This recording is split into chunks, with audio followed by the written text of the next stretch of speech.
దుర్గాప్రసాద్ అనేవాడికి ఎక్కువ టైం తీసుకోకుండా నెల 15 రోజుల్లోనే తనకి కఠినమైన శిక్ష పడాలి.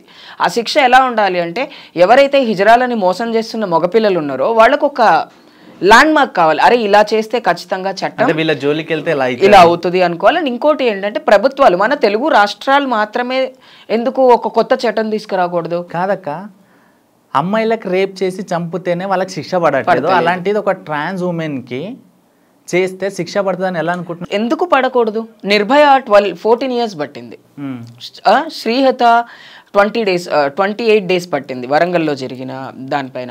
నిర్భయ యాక్ట్ అప్పుడు మేమందరం నిలబడలేదా? ర్యాలీస్లో మేము లేమా?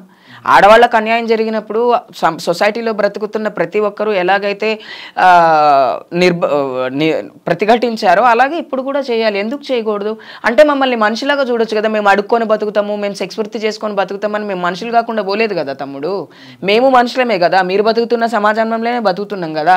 సరే ఇప్పుడు ఓపెన్గా చెప్తున్నా, హిజరాలు అంటే అందరు చెడ్డోళ్ళే ఉన్నారా? ఆడవాళ్ళు అంటే అందరు మంచోళ్ళే ఉన్నారా? మగవాళ్ళు అంటే అందరు మంచోళ్ళే ఉన్నారా? ఎన్నో రకాల మనుషులం ఉన్నాం మనం సొసైటీలో, ఎన్నో రకాల సమస్యలతో బాధపడుతున్నాం. ఇప్పుడు ఒక హిజ్రాకి ఒక అన్యాయం జరిగింది కదా, నాకు ఒక కామెంట్ వచ్చింది, ఇలాంటి వాళ్ళని కన్న వాళ్ళ తల్లిదండ్రుల్ని రోడ్డు మీద పెట్టి నరికేయాలి అని చెప్పి నాకు ఇన్స్టాగ్రామ్లో కామెంట్ పెట్టాడు ఒక అబ్బాయి. ఎందుకు అంటే మేము మనుషులం కదా, ఒకళ్ళు తప్పు చేస్తే మీరు అందరిని అట్లనే అంటారా? ఇప్పుడు దీపు హత్య చేశాడు, దీపువే ముక్కలు కోసి చంపానని ఒప్పుకున్నాడు. దీపు తప్పు చేశాడని మగజాతిని మేము ఏమైనా కించపరిచి మాట్లాడుతున్నామా? మీరు చెప్పండి. పోనీ ఒక మగాడు తప్పు చేశాడు కదా అని అందరు మగాళ్ళు, ఇప్పుడు మేము కూడా రోడ్డు మీద వస్తూ ఉంటే మేము కూడా 100 మంది 10 మంది మగవాళ్ళ తలకాయలు వలగొట్టేస్తే, అరే మీ మగజాతి వాళ్ళనిరా మా కొజ్జోళ్ళకి ఇబ్బంది అవుతుందని మేము చేస్తే అప్పుడు మా మీద కేసులు అవుతాయి. అంటే మేము మాట్లాడొద్దు, మీరు ఏం చేసినా ఊరుకోవాలా, ఉద్యోగాలు ఇవ్వరు, ఉపాధి కల్పించరు, సెక్యూరిటీ లేదు తెలుగు స్టేట్స్లో కమ్యూనిటీకి. ఎక్కడో గుజరాత్లోనో జార్ఖండ్లోనో ఎక్కడో జరిగింది అంటేనే ఇక్కడ మనం క్యాండిడేట్ ర్యాలీలు చేసినాం. ఢిల్లీలో జరిగింది, ఇక్కడ ఎంత మొత్తం ప్రపంచం అంతా కదిలింది, ఎన్నో ఇష్యూస్ మీద అట్లా కదిలినాం మనం. అలాంటప్పుడు దీపు అనే ఒక మనిషి హిజ్రానా లేకపోతే మగవాడా లేకపోతే ఆడవాళ్ళ అనేది పక్కన పెడితే దీపు కూడా మనిషే కదా. ఒక మనిషికి ఇంత అన్యాయం జరిగినప్పుడు మనం ఎందుకు సపోర్ట్ చేయకూడదు అని నేను సొసైటీని అడుగుతున్నాను. ఎందుకు ట్వీట్ చేయకూడదు? ఇప్పుడు చదువుకున్న వాళ్ళు ఎక్కువ లేరు కమ్యూనిటీలో, నీలాగా చదువుకున్న వాళ్ళు ట్విట్టర్ వాడేటోళ్ళు ఉన్నారు. ట్విట్టర్ స్టామ్ ఎందుకు చేయకూడదు? జస్టిస్ ఫర్ దీపు అని ఇండియా లెవెల్లో ఎందుకు చేయకూడదు? సెంట్రల్ గవర్నమెంట్ ఎందుకు పట్టించుకోలేదు ఇంకా? అంటే సెంట్రల్ గవర్నమెంట్ ఓట్లు వేసేటప్పుడు మాత్రమే అడుగుతుందా?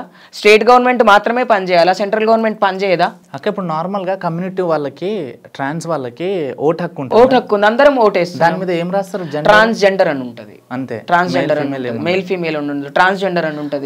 అండ్ సెంట్రల్ గవర్నమెంట్ ఇస్తున్న ట్రాన్స్జెండర్ పోర్టల్ సర్టిఫికేట్ కూడా ఉంటుంది. ఇప్పుడు సెంట్రల్ గవర్నమెంట్ కూడా మమ్మల్ని ట్రాన్స్ విమెన్ అని సర్టిఫికేట్ ఇస్తున్నారు, ఆ సర్టిఫికేట్ కూడా ఉంది.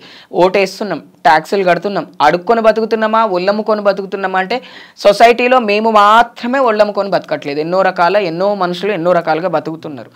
అక్క ఇప్పుడు ట్రాన్స్ అనేది వాళ్ళకి చిన్న ఊహ తెలిసినాక వాళ్ళ ఫీలింగ్స్ని వాళ్ళకి అర్థమైపోతుంది. కొంతమంది తెగించి వచ్చి లైక్ కమ్యూనిటీలో జాయిన్ అవుతారు, సర్జరీలు చేయించుకుంటారు కదా.